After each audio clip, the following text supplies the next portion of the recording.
दाल, रोटी और रसोई। माधव अपने माता पिता का इकलौता बेटा था। इस कारण से उसकी माँ जानकी और पिता शैलेश की जान उसी में बसा करती थी। माँ जानकी तो एक पल के लिए भी अपने बेटे माधव को खुद से अलग नहीं होने देना चाहती थी। माँ, मेरे सारे दोस्त स्कूल बस से स्कूल जाते हैं, मेरी भी बस लगवा दो ना।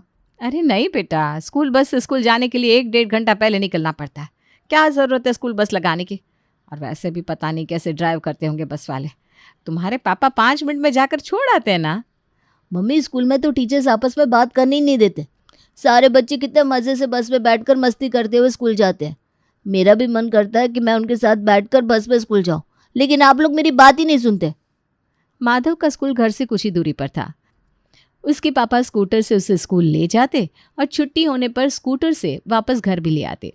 माधव का बच्चों के साथ बस में बैठकर मस्ती करते हुए स्कूल से वापस घर आने का सपना तो जैसे सपना ही रह गया था। धीरे धीरे समय बीता और माधव 12th क्लास में आ गया।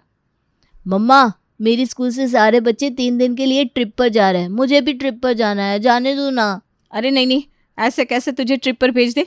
वहाँ पर 2 टीचर जाएंगे और उनके ऊपर 50 बच्चों की जिम्मेदारी होगी। ना बाबा ना, हम लोग इतना बड़ा रिस्क नहीं ले सकते।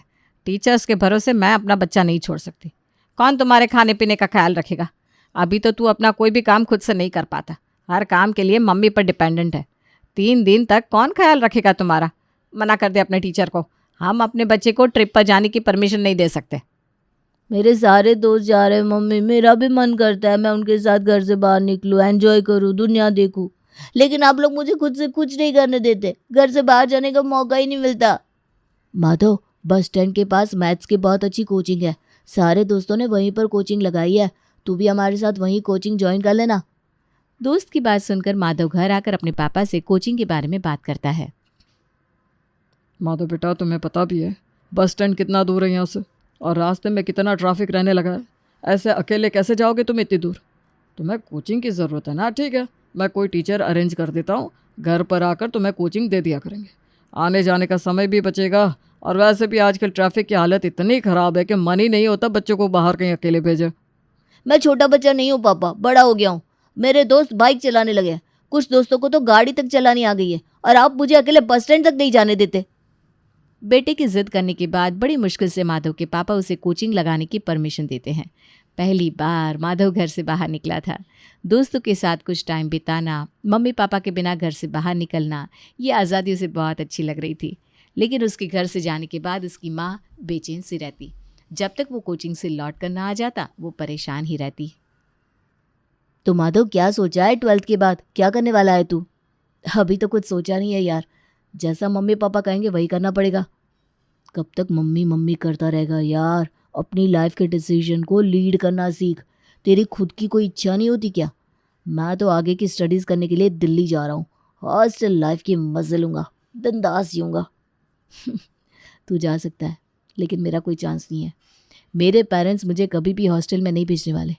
मम्मी को तो सोच सोच के ही बुखार आ जाएगा कि मैंने खाना खाया या नहीं, पानी पिया या नहीं। भाई, कब तक मम्मी पापा का पल्लू पकड़ कर बैठा रहेगा? 18 साल के होने वाले हम लोग, अपने लाइफ के डिसीजन खुद लेना सीखो। माधव बेटा, कहाँ रह गया? तो अभी लौटा नहीं? अरे मम्मी, आ जाऊंगा, कोई दूध पीता बच्चा थोड़ी ना हूँ, अपने फ्रेंड के साथ हूँ, आता हूँ आधे घंटे में। बेटा, अगर दोस्त के साथ जाना था तो एक बार कॉल करके बताना चाहिए था ना। मैं यहाँ कब से परेशान हो रही हूँ। तेरे कोचिंग तो आधे घंटे पहले ख़त्म हो गए, अब तक तो तुझे घर आ जाना चाहिए था। कह रहा हूँ ना मम्मा, आ रहा हूँ थोड़ी देर में, घर आकर बताऊंगा ना। सॉरी बेटा, इतना लेट हो रहा है, कब घर आएगा, कब खाना खाएगा? आप बना कर रख दो मम्मा, मैं आकर खा लूँगा।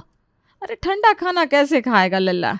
चल ठीक है, तो आ जा, मैं तभी गर्मा गर्म बना दूंगी। मार गए भाई तेरी बात को, ठीक ही कह रहा था तू। तेरी मम्मी तुझे 1 घंटे के लिए नहीं छोड़ पा रही है, हॉस्टल क्या ही भेजेगी। तू तो बेटा सारी जिंदगी मम्मी पापा की इशारों पर नाचेगा बस। दोस्तों के ये ताने माधव के मन में कील की तरह धंस गए थे। जैसे माधव ने सोचा था बिल्कुल वैसा ही होता है। माधव के माता पिता उसे घर से दूर जाकर हॉस्टल में पढ़ाई करने के लिए मना कर देते हैं और शहर के ही कॉलेज में उसका दाखिला करा देते हैं।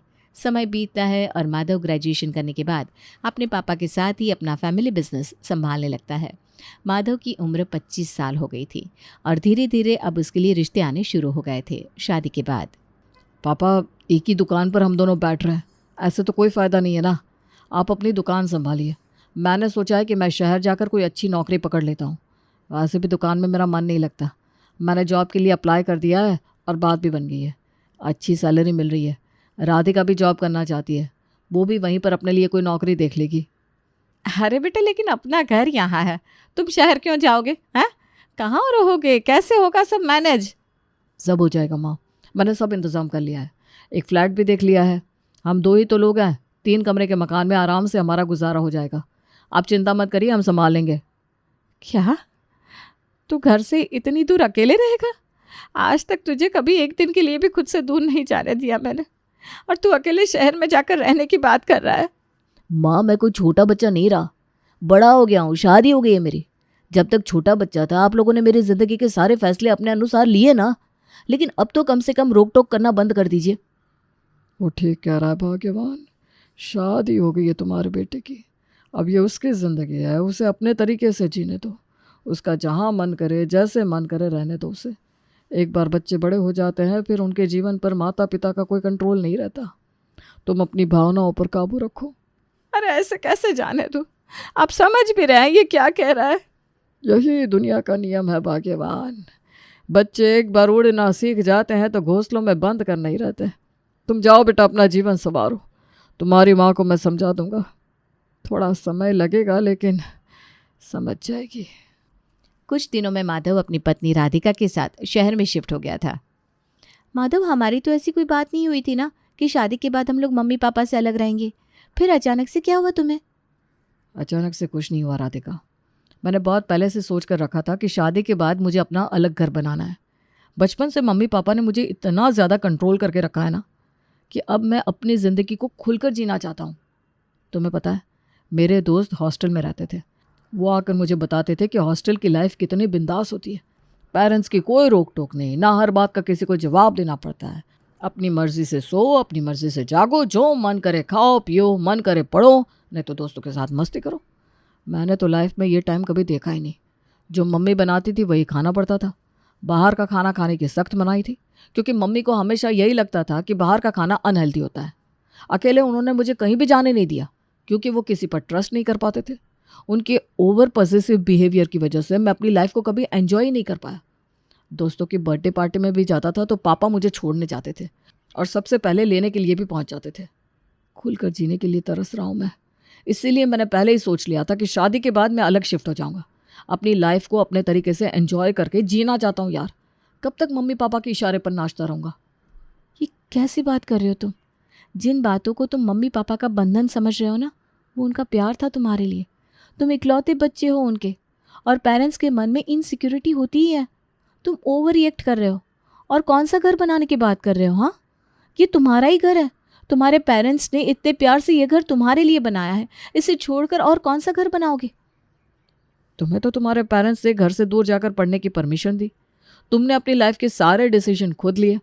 इंजीनियरिंग ग्रेजुएट हो तुम, तभी बड़ी बड़ी बातें कर रही हो। मेरे पेरेंट्स की तरह अगर तुम्हारे पेरेंट्स ने भी तुम्हारी लाइफ को कंट्रोल किया होता ना, तब तुम्हें समझ में आता कि मैं क्या फील कर रहा हूँ। देखो, मुझे कोई आर्ग्यूमेंट नहीं करनी है। मैं जो कर रहा हूँ वो सोच समझ कर रहा हूँ। बस तुम वही करो जो मैं कहता हूँ। मैंने मम्मी पापा से अलग होने की जिम्मेदारी खुद ली है, कोई तुम्हें ब्लेम नहीं करने वाला, इसलिए निश्चिंत रहो। माधव कुछ भी सुनने समझने के लिए तैयार नहीं था। राधिका अपनी तरफ से उसे समझाने की कोशिश करती है, लेकिन माधव अपने आगे राधिका की एक नहीं सुनता और जल्दी ही वो लोग शहर चले जाते हैं। शहर जाने के बाद राधिका और मानव दोनों ने ही जॉब शुरू कर दी थी। कुछ दिन बाद, राधिका, तुमने पहले क्यों नहीं बताया कि तुम्हें खाना बनाना नहीं आता? कैसा खाना बनाती हो यार तुम? सारा मूड खराब हो जाता है। पूरा दिन काम करके थक हार कर घर में घुसो तो खाना भी ढंग का नहीं मिलता। देखो माधव, डिग्री मैंने इंजीनियरिंग में ली थी, कुकिंग में नहीं। अब जैसा मुझे आता है उसे ही खाकर काम चला लो। मैं कोई होटल में शेफ़ थोड़ी ना हूँ जो मुझे खाना बनाना आता होगा। एक काम करते हैं, मैं भी ऑफिस से थक कर ही घर आती हूँ। हिम्मत तो मेरी भी नहीं रहती खाना बनाने की। एक कुक लगा लेते, कम से कम खाना तो बना बनाया मिलेगा और मूड भी अच्छा रहेगा हम दोनों का। ठीक है, देख लो कोई अच्छा कुक मिले तो बात कर लो। माधव और राधिका ने खाना बनाने के लिए घर में कुक लगवा ली थी। अरे राधिका, ये खाने में कितना तीखा डाला है आंटी ने। मैं इतना तीखा नहीं खा सकता। अब क्या कर सकती हूँ मैं, हो जाता है कभी कभार। और आप कोई छोटे बच्चे थोड़ी ना हो, मैनेज कर लो। कल बोल दूंगी आंटी को, आगे से थोड़ा ख्याल रखेंगी।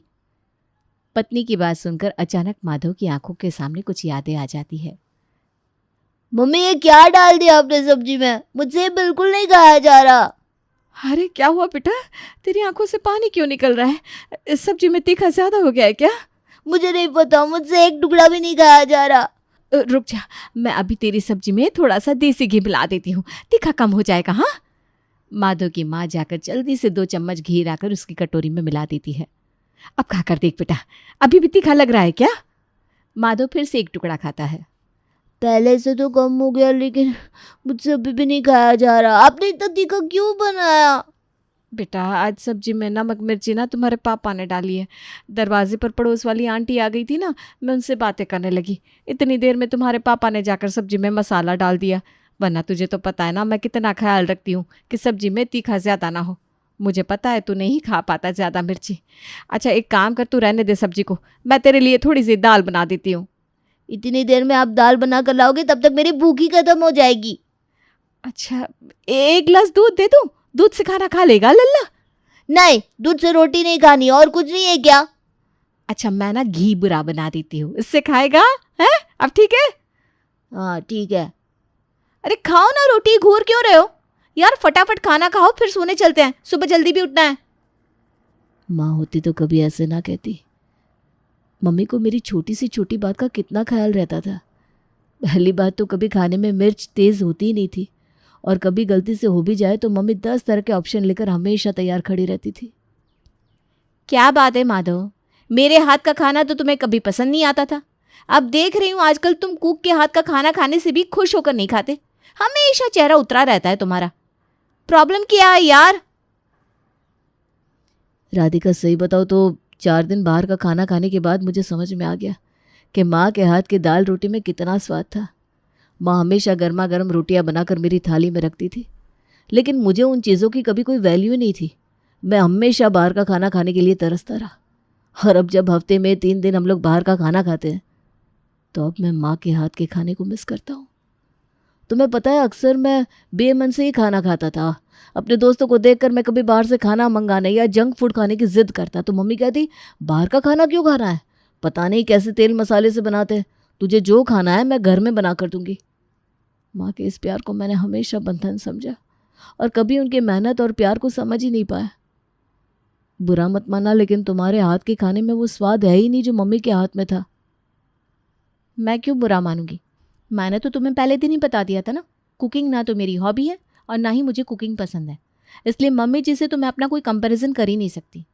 वो वाकई बहुत बेहतरीन खाना बनाती है, और मैं तो ये सोच के हैरान हूँ कि उनके हाथ का खाना खाकर कोई बोर कैसे हो सकता है। मुझे अगर उनके हाथ का खाना मिले ना तो मैं साल के 365 दिन खुशी खुशी खा सकती हूँ। तुम्हारी मम्मी तुम्हें बनाकर खिला देती ना, इसलिए तुम्हें माँ के हाथ के खाने की वैल्यू नहीं पता। मेरी मम्मी तो बचपन में ही मुझे अकेला छोड़कर चली गई। पापा से कच्चा पक्का जैसा बनता था वो बड़ी मुश्किल से मेरे लिए बना पाते थे।